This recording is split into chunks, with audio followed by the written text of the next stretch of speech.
तुम्हाला माहीत आहे का, रथसप्तमी हा केवळ एक सण नाही, तर सूर्यनारायण स्वतः रथावर आरूढ होऊन सृष्टीत प्राणशक्ती प्रवाहित करतात असा दिवस आहे. म्हणूनच शास्त्रात रथसप्तमीला सूर्य जयंती असेही म्हटले आहे.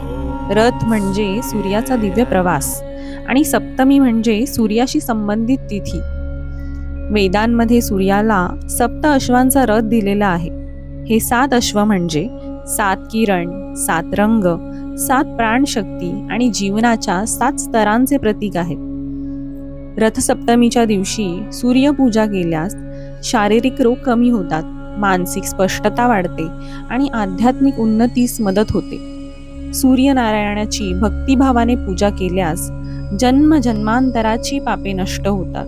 म्हणजेच हा दिवस कर्मशुद्धी आणि नव्या प्रारंभाचा आहे.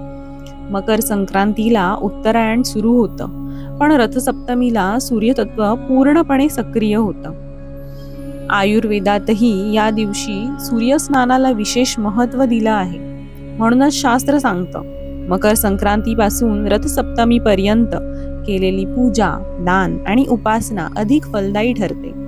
या दिवशी सूर्याला अर्घ्य देताना इतकंच मनात ठेवा, माझ्या जीवनातील अंधार दूर हो आणि तेज प्रकट हो. शुभ रथसप्तमी.